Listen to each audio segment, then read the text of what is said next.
Banyak sekali pertanyaan bagaimana cara melaporkan penipuan online. Ini pertanyaannya banyak sekali ya, baik di DM ataupun kolom-kolom komentar. Nah, teman-teman, sebenarnya kalau untuk melaporkan penipuan online itu ada banyak sekali cara ya. Misalnya teman-teman bisa masuk ke cekrekening.id atau masuk ke portal lapor.go.id atau masuk pelaporan OJK, atau teman-teman bisa datang ke kantor polisi, atau teman-teman bisa datang ke bank. Jadi kalau untuk melaporkan penipuan online itu sebenarnya banyak banget portal-portal atau caranya. Tetapi yang menjadi masalah adalah bagaimana cara mengembalikan uang penipuan ini agar bisa kembali lagi ke kita, kembali lagi ke korban. Kan permasalahannya seperti itu. Karena nyatanya apa? Di portal-portal pelaporan ini kebanyakan hanya mencatat saja. Mereka mencatat ya, kemudian itu menjadi database sehingga suatu saat kita bisa tahu, oh ini rekening pernah nipu, oh ini rekening belum pernah nipu. Hanya sebatas itu saja. Mentok-mentok apa? Mentok-mentok hanya blokir rekening saja. Jadi kalau memang benar-benar terindikasi rekening penipu ini akan diblokir, kan seperti itu. Tapi nyatanya apa? Kebanyakan dari korban penipuan itu sebenarnya nggak peduli kok, mau rekeningnya penipu itu diblokir, mau penipu itu masuk penjara, mau penipu itu apapun, sebenarnya mereka nggak peduli. Yang mereka inginkan adalah bagaimana caranya uang itu balik kembali, kan gitu kan ya. Bagaimana caranya uang yang terlanjur masuk ke penipu, terlanjur ditransfer ke penipu itu bisa kembali lagi. Masalahnya kan seperti itu. Nah, sebenarnya kalau paling efektif itu adalah kita lapor ke polisi, kemudian di kepolisian itu kita minta surat, kita ceritakan kronologinya, kemudian kita meminta surat pelaporan. Nah, dari surat pelaporan kepolisian itu kita bawa ke bank, nanti di bank kita lakukan pemblokiran rekening penipu dan investigasi. Kan cara paling efektif seperti itu. Tetapi ternyata cara itu hanya efektif di 3 atau 4 tahun yang lalu gitu loh. Sekarang penipu mainnya udah canggih lagi, udah keren lagi ya.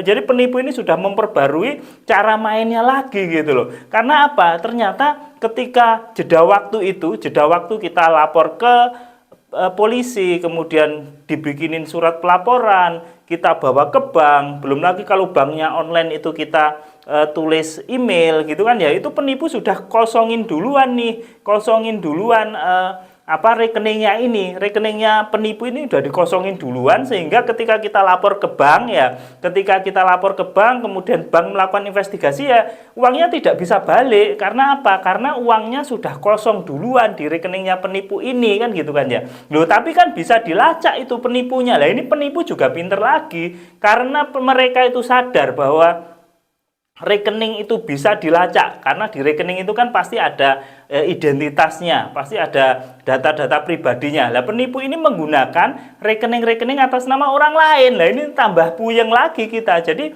ketika bank melakukan tracking atau pihak yang berwajib melakukan tracking, atas namanya tuh atas nama orang lain. Loh kok bisa kan gitu? Ya bisa saja, karena apa? Karena ternyata penipu ini juga melakukan penipuan-penipuan untuk pengambil alihan nomor rekening. Jadi gini ya teman-teman, banyak sekali orang-orang ya yang kena tipu diambil alih rekeningnya. Contohnya ada penipuan giveaway ya, kemudian penipuan giveaway ini mengharuskan si pemenang ini untuk menginstal aplikasi-aplikasi m-banking, aplikasi e-wallet, aplikasi bank online. Para korban penipuan ini apa? Mereka menginstal aplikasi-aplikasi tersebut, sementara nanti kendali aksesnya di tangan penipu tadi. Jadi mereka biasanya nanti menginstal m-banking atau menginstal e-wallet atau menginstal bank online, tapi nomor teleponnya itu pakai nomor telepon penipu. Nah, orang-orang yang nggak ngerti ini nurut aja apa kata maunya penipu, sehingga penipu bisa membuat rekening atas nama orang tersebut, dan rekening itu nantinya digunakan untuk penipuan. Kan jadi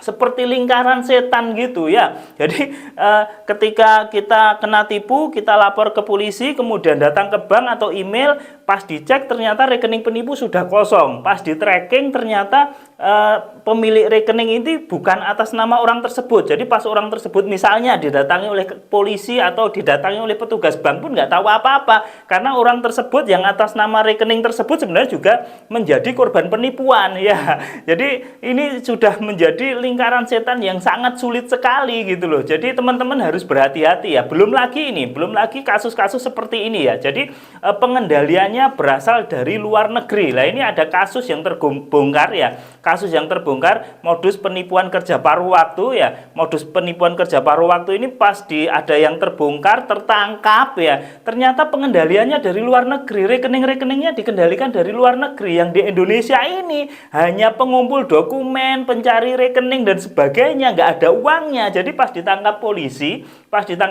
tersangka ini udah nggak bawa uang apa-apa, mereka uangnya udah dikendalikan dari luar negeri. Nah ini ya teman-teman, saya membuka ini semua bukan bermaksud untuk waduh ini susah ya, uangku susah kembali, bukan bermaksud membuat kalian down, bukan bermaksud membuat kalian itu putus asa, tetapi realitanya seperti itu. Banyak sekali korban-korban penipuan ya yang sudah lapor sana sini, uang tidak bisa kembali gitu loh. Uang tidak bisa kembali, mentok-mentok hanya blokir rekening penipu saja, dan itu kenyataannya memang seperti itu. Dan yang lebih miris lagi, kondisi ini dimanfaatkan oleh beberapa pihak ya. Jadi akan banyak sekali akun-akun yang mengaku bisa mengembalikan uangmu. Akan banyak sekali akun-akun yang berlagak sebagai pahlawan, yang berlagak sakti, bisa mengembalikan uang yang telah tertransfer di penipu, apapun modusnya.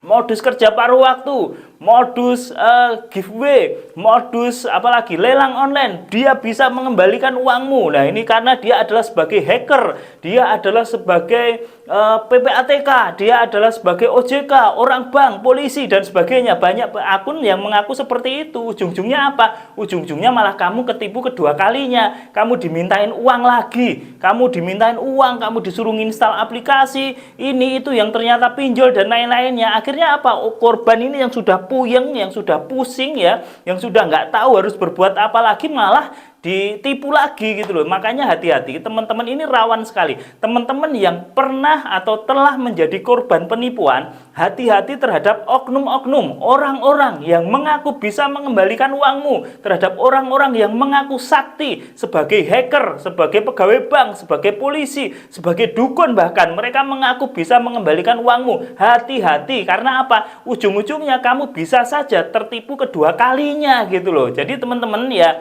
saran saya, kalau teman-teman kena tipu online ya lapor polisi, surat laporan dibawa ke bank, kemudian dari bank ini akan melakukan blokir rekening penipu dan investigasi. Hasilnya seperti apa ya pasrah saja, karena penipu sekarang udah pinter. Penipu itu sudah beraksi puluhan kali, bahkan ratusan kali. Bukan kamu saja korbannya, sebelum-sebelumnya itu sudah banyak korban. Memang banyak kasus-kasus penipuan yang terbongkar, tapi yang nggak terbongkar ini banyak sekali juga gitu. Apalagi kalau kasusnya kecil-kecil hanya puluhan juta gitu ya, susah juga kan seperti itu ya. Jadi mulai sekarang kita harus berhati-hati dan waspada, karena begitu uang masuk ke rekening penipu akan susah balik. Ya, begitu uang masuk ke rekening penipu, wah susah balik. Mereka sudah langsung sebar ke beberapa rekening. Beberapa rekening itu pun bukan atas nama dia, tetapi atas nama orang lain. Dan bisa jadi penipuan-penipuan itu pun dikendalikan dari luar negeri ya. Jadi hati-hati dan waspada selalu. Semoga kita semua terhindar dari segala jenis modus penipuan ya. Selalu berhati-hati dan assalamualaikum warahmatullahi wabarakatuh.